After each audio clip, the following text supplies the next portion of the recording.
அனைவருக்கும் வணக்கம். இத்தனை அறிஞர்கள் இருக்கும் இந்த அவையில்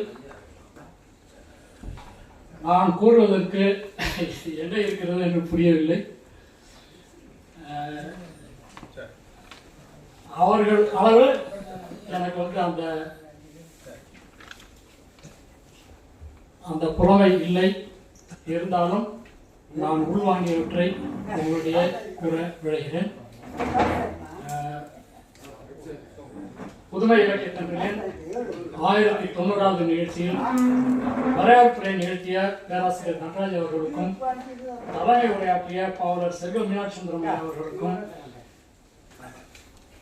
ஆய்வுரை நிகழ்த்திய பிச்சை வள்ளிநாயகம் ஐயா அவர்களுக்கும் இங்கு வந்திருந்து சிறப்பித்த அனைவருக்கும் புதுமை இலக்கிய தன்றில் சார்பாக நன்றியை தெரிவித்துக் கொள்கிறேன். அடுத்து இன்று நன்கொடை ஐயா தட்சிணாமூர்த்தி அவர்கள் 1000 ரூபாய் கொடுத்தார்கள். அவருக்கும் புதுமை இலக்கிய தன்றில் சார்பாக நன்றியை தெரிவித்துக் கொள்கிறேன்.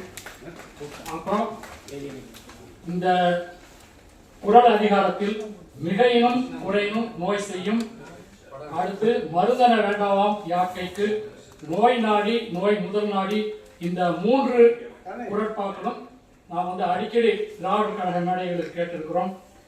அப்புறம் நோயற்ற வாழ்விற்கான உணவு முறை, தடுப்பு முறை, உணவு செரித்த பின் உண்ண வேண்டும், பசித்த பின் உண்ண வேண்டும், நோயின் தன்மை அறிந்து அதற்காக மருந்து உட்கொள்ளுதல், இதையெல்லாம் இந்த குறள் அதிகாரத்தில் சொல்லப்பட்டுள்ளது.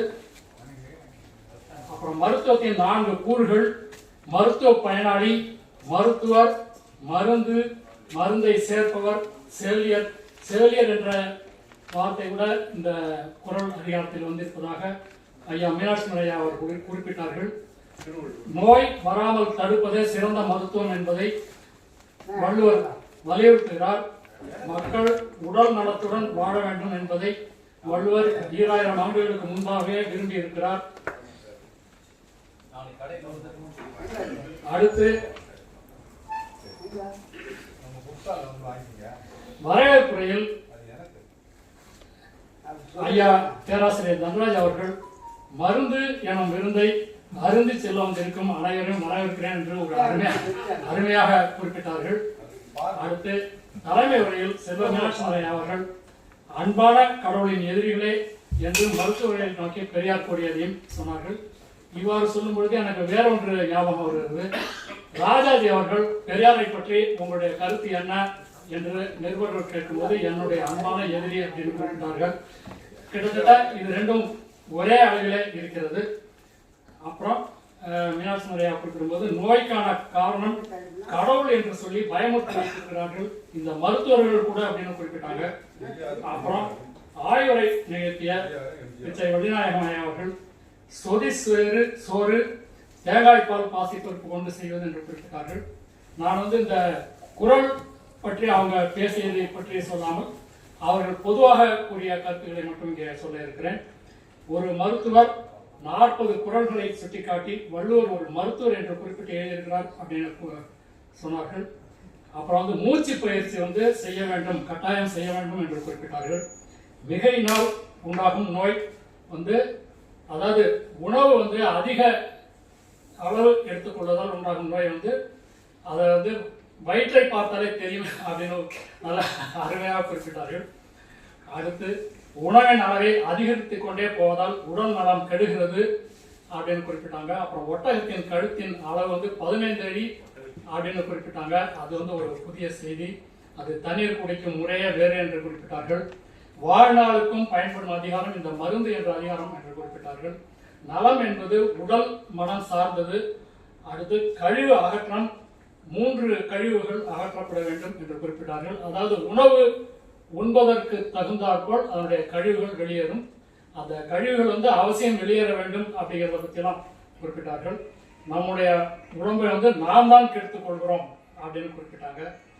கழிவு உண்ணும் அளவை பொறுத்தே அப்படின்னு குறிப்பிட்டாங்க. அடுத்தது வாயை கட்டுப்படுத்துவதை பற்றி குறிப்பிட்டார்கள். அப்படி சொல்லும் பொழுது வாயை கட்டுப்படுத்துவது என்பது 2 வகைப்படும். ஒன்று உணவு, இன்னொன்று பேச்சு. இரண்டையும் கட்டுப்படுத்த வேண்டும். அப்போதுதான் நமக்கு உடம்பு வந்து ஒரு நார்மலா, அதாவது ஆரோக்கியத்துடன் இருக்கும்போது பார்ப்பவர்களுக்கு இவர் ஆரோக்கியமாக இருக்கிறார் என்று தெரியும்.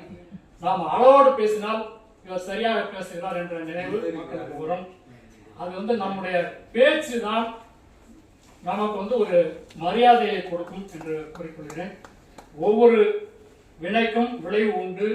நோய் வருவதற்கான காரணத்தை அறிந்து கொண்டால் நம்ம வந்து நோய் வருவதை தடுத்துக் கொள்ளலாம் என்று குறிப்பிட்டார்கள். அப்புறம் தக்க மருத்துவரை அணுக வேண்டும். அப்புறம் எண்ண பிறழ்வுகள் பற்றி குறிப்பிட்டார்கள். ஹலுசினேஷன், அது வந்து ஒரு மாதிரியான கற்பனை, வந்து ஒரு விபரீதமான கற்பனை.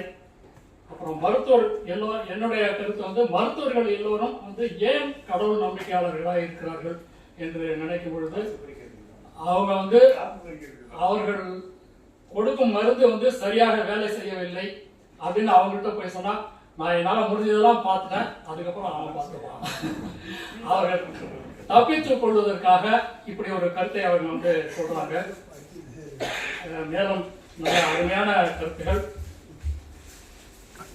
சிறப்பான நிகழ்ச்சி. இந்த நிகழ்ச்சிக்கு வந்திருந்து சிறப்பித்த உங்கள் அனைவருக்கும் நன்றியை கூறி முடித்துக் கொள்கிறேன். ஒரு சிறிய அறிவிப்பு. அடுத்த கூட்டம் அடுத்த வாரம் திங்கட்கிழமை நான் பேசுகிறேன். அது இன்றைய சூழ்நிலையில இந்த ஒன்றிய மாநில அரசின் உறவு குறித்து நீதிபதி குரியன் ஜோசப் என்ற ஒரு குழு அமைத்து அந்த குழு அறிக்கையை கொடுத்துள்ளது.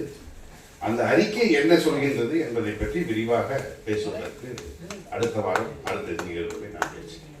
அனைவரும்